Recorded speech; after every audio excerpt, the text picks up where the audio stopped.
नमस्कार। देश प्रदेश के इस खास सेगमेंट में आपको बहुत बहुत स्वागत है। मैं हूं आपके साथ जया कौशिक त्रिवेदी। सबसे पहले बात करते हैं सुदीक्षा भाटी, जिनकी मौत हुई है और उसकी वजह क्या रही, सड़क हादसा या फिर छेड़खानी, उसी से संबंधित हमारी ये रिपोर्ट है। अमेरिका के एक प्रतिष्ठित विश्वविद्यालय में पढ़ रही बुलंदशहर की सुदीक्षा भाटी सोमवार को एक सड़क हादसे में मारी गई। आरोप लग रहा है कि उनके साथ छेड़खानी की कोशिश हुई, जिसकी वजह से यह हादसा हुआ। लेकिन पुलिस ने दावा किया है कि इस मामले में तथ्यों को तोड़ा मरोड़ा गया है और इसमें छेड़खानी का कोई पहलू, कोई एंगल नहीं है। छेड़खानी के कोई सबूत नहीं, ये यूपी पुलिस का दावा है। सोमवार को 20 साल की सुदीक्षा बुलंदशहर के पास एक हादसे में मारी गई।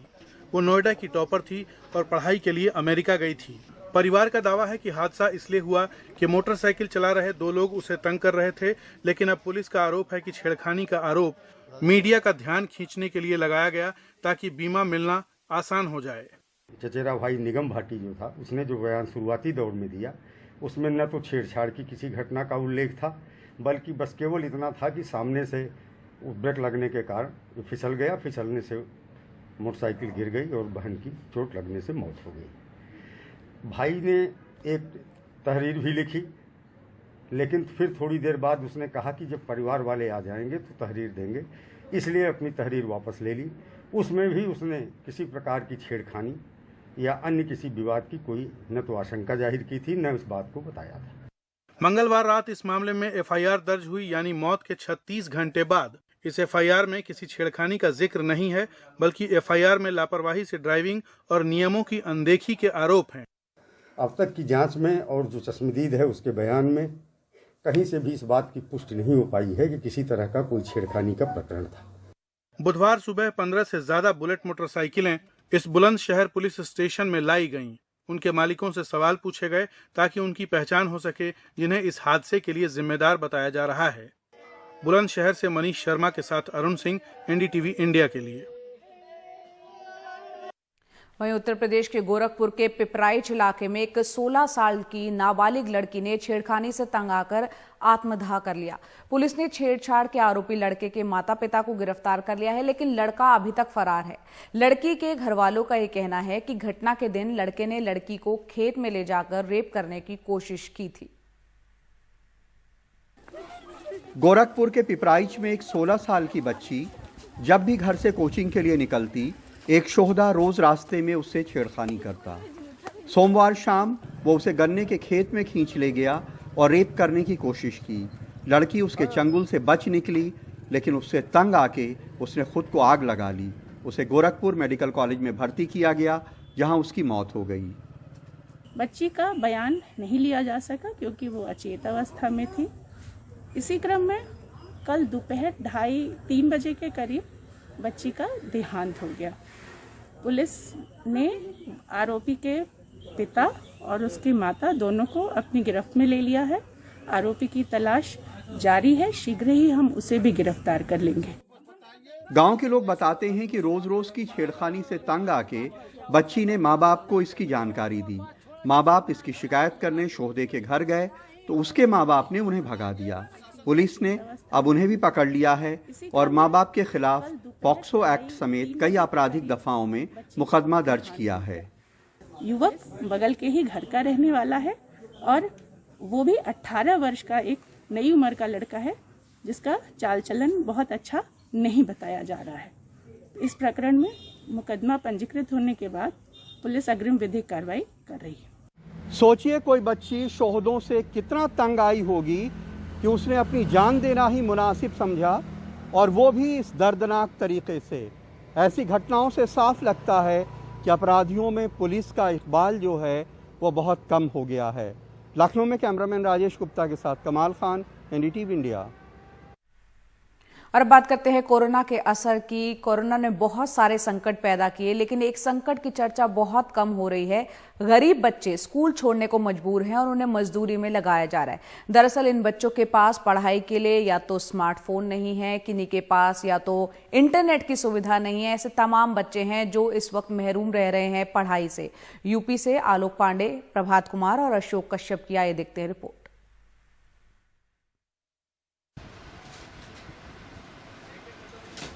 सहारनपुर से सोनभद्र तक कोरोना ने यूपी के बच्चों से भारी कीमत वसूली है। 4 महीने से स्कूल बंद हैं। बड़े निजी स्कूलों में पढ़ने वाले बच्चों की पढ़ाई ई माध्यम से शुरू हो गई है। यूपी सरकार भी छात्रों को पढ़ने की सामग्री मुहैया करा रही है, लेकिन गरीब घरों के लाखों बच्चों के लिए स्मार्टफोन या 4G इंटरनेट अभी भी एक सपना है। सोच रहे हैं सर, पढ़ाएंगे। जो बच्चों का भविष्य बने, क्या सोच रहे हैं? बच्चे पढ़ेंगे सर, जब भी तो आगे बढ़ेंगे। आपने क्या सोचा है? सोच रहे हैं हमारे पास सर पैसा ही नहीं है, पैसा नहीं है इसलिए हम मजबूर हैं। पश्चिमी उत्तर प्रदेश के सहारनपुर में 42 साल के मोहम्मद इलियास एक मिस्त्री हैं जो महामारी से पहले 10,000 रुपए महीने कमा लेते थे। अब वो अपने 12 साल के बेटे मोहम्मद चांद के साथ समोसे की दुकान चलाते हैं। अब कमाई घटकर महीने में 3,000 रुपए ही रह गई है। पहले उनका बेटा उर्दू माध्यम स्कूल में पढ़ता था, लेकिन अब 4 महीने से बेटे का समय पिता की मदद में गुजरता है। अभी तो फिलहाल मैं यही दुकान पे रहता हूँ, थोड़ा बहुत काम कर देता है। क्या मदद करते हैं, क्या क्या काम करते हैं? मतलब पानी पुनी भर देता, सामान दे देता, दूसरे बाजार से सामान ला देता हूँ। हाँ, पढ़ाई लिखाई आगे सोच रहे करेंगे, पर पैसा वैसा नहीं, इसके लिए क्या करेंगे आगे पढ़ाई, पैसा नहीं है। 2011 के आंकड़ों के मुताबिक यूपी में देश के बच्चों की सबसे बड़ी आबादी है। महामारी की वजह से यहां शिक्षा के आंकड़े और बुरे होने वाले हैं। सरकारी आंकड़ों के मुताबिक यूपी के 2 लाख से ज्यादा स्कूलों में 60% सरकारी हैं, लेकिन ज्यादा बच्चे निजी स्कूलों में हैं। यूपी में 31 बच्चों पर 1 शिक्षक है, महाराष्ट्र में 22 बच्चों पर। यूपी में 5वीं के बाद 21.67% बच्चे पढ़ाई छोड़ देते हैं। तमिलनाडु में यह दर 1.37% है। घूम फिर कर देखेंगे कि मुझ में कोई दोष है या नहीं। जब महामारी से राहत मिलेगी और स्कूल फिर खुलेंगे तो ये बच्चे कैसे छूटी हुई पढ़ाई पूरी करेंगे? सोनभद्र के विंधमगंज शहर में किताबों में डूबे रहने वाली 11 साल की सुप्रिया गुप्ता अब रेलवे स्टेशन के बाहर अपने पिता के छोटे से ढाबे में ग्राहकों को खाना खिलाने में मदद करती हैं। बीते 4 महीने उनके लिए बहुत भारी रहे हैं। वो एक निजी स्कूल में 5वीं की छात्रा हैं और पिता अजय गुप्ता की कमाई काफी कम रह गई है। दुकान पे हम अपने सारे काम कर रहे हैं, समोसा कर रहे हैं, जो भी गांव का उनको सामान दे देते हैं, जो कुछ मांगता है उसको दे देते हैं। अब लेबर नहीं है और अब तो गाड़ी भी नहीं चलती, इसलिए पापा लेबर को हटा दी, क्योंकि खाने का पूंजी नहीं तो उन लोग को कैसे दे सकते हैं। मैं डॉक्टर बनना चाहती थी, पर अब स्कूल ही नहीं खुला तो हम कैसे बन सकते हैं, और नेटवर्क ही नहीं चल पा रहा है, इसीलिए छोटे छोटे शहर में नहीं चल पा रहा है, और जो बड़े बड़े शहर में उसमें तो चल भी रहा होगा। ये तो मुझे खुद पता नहीं है मैं कैसे डॉक्टर बनूंगी। अब मुझे अपने ही साइंस से सब करना पड़ेगा।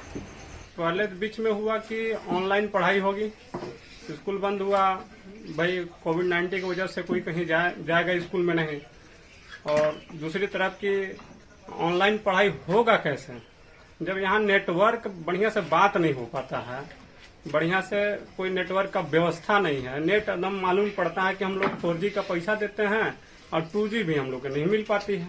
बहुत स्थिति खराब है। बच्चे पढ़े तो पढ़े कैसे? किसी को टीचर को बुला के पढ़ाना नहीं है घर में, आखिर वो पढ़ने जाएंगे कहाँ?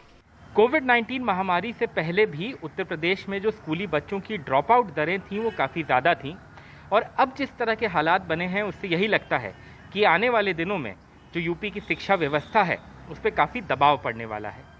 सहारनपुर से अशोक कश्यप और सोनभद्र से प्रभात कुमार के साथ आलोक पांडे, एनडीटीवी इंडिया।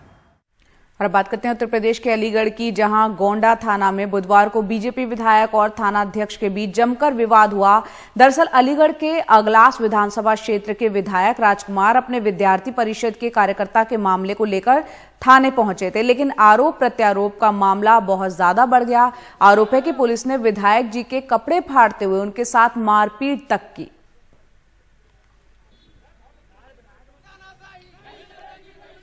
फरीदाबाद में घर में घुसकर दंपति के हाथ पैर बांधकर हत्या करने का मामला सामने आया। घटना जसाना गांव की है। पड़ोसी के घर के बाहर लगे सीसीटीवी में बाइक पर सवार 4 लोग बेखौफ होकर घर में घुसते हैं और 40 मिनट बाद हड़बड़ाहट में निकलकर भागते हुए नजर आ रहे हैं। फिलहाल पुलिस मामले की जांच कर रही है।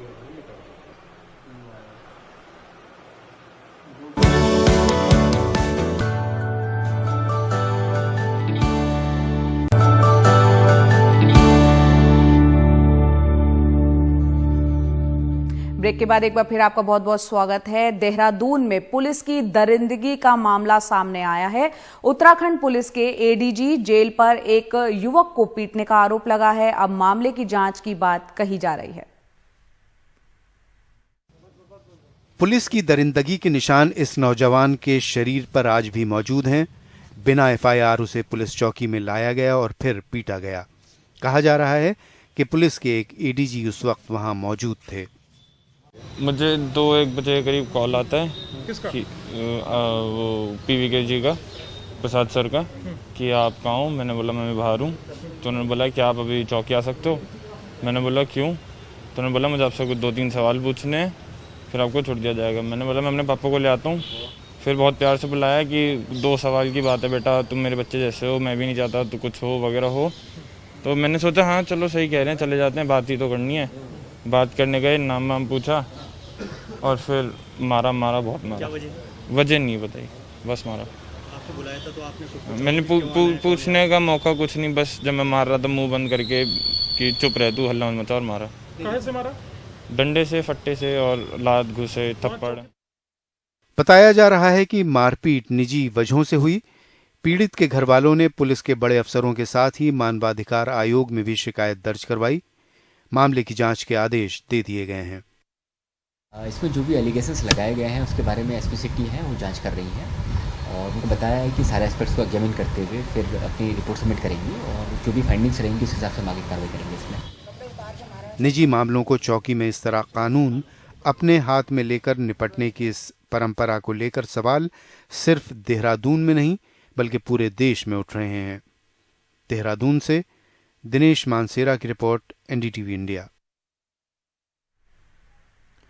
और अब बात किसानों की बढ़ती परेशानी की। कर्नाटक की हम बात कर रहे हैं, जहां भारी बरसात से शिवमोगा में सब्जियों की खेती करने वाले किसानों की परेशानी काफी ज्यादा बढ़ गई है। पिछले हफ्ते हुई लगातार बारिश से किसानों का खासी नुकसान यहां पर उनको हुआ है। बाजार में तो सब्जियों के दाम बढ़ गए, लेकिन बादल फटने से खेत में सब्जियां सड़ गई हैं, जिसकी वजह से किसानों की कीमतें बढ़ने के बाद भी नुकसान उठाना यहां पर उनको पड़ा है।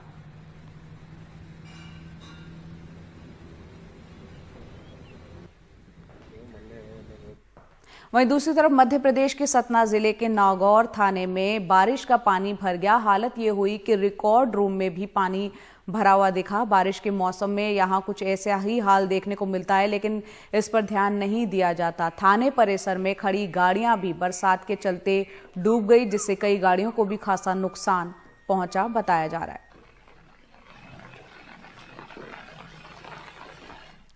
और रुक करते हैं अगली खबर का। गोरखपुर की रहने वाली प्रज्ञा मिश्रा के पिता एक मंदिर में पुजारी हैं। कोरोना महामारी के बीच लॉकडाउन के चलते घर की आर्थिक स्थिति जो है, माली हालत काफी ज्यादा खराब है। 6 महीने पहले हुए एक्सीडेंट में प्रज्ञा के घुटने में चोट लगी, जिससे वो चल नहीं पा रही थी। पिछले दिनों ट्वीट करके सोनू सूद को उन्होंने टैग किया और उनसे मदद मांगी। उसके बाद सोनू सूद ने प्रज्ञा से जो है पूरी उनके बारे में जानकारी ले ली और उसके बाद गाजियाबाद के इंदिरापुरम स्थित हॉस्पिटल के डॉक्टर से बात कर प्रज्ञा की वहां पर सर्जरी कराई गई। तो सर्जरी डन वेरी वेल और कल से हम इनको चलाना फिराना स्टार्ट कर देंगे एंड एक्सरसाइज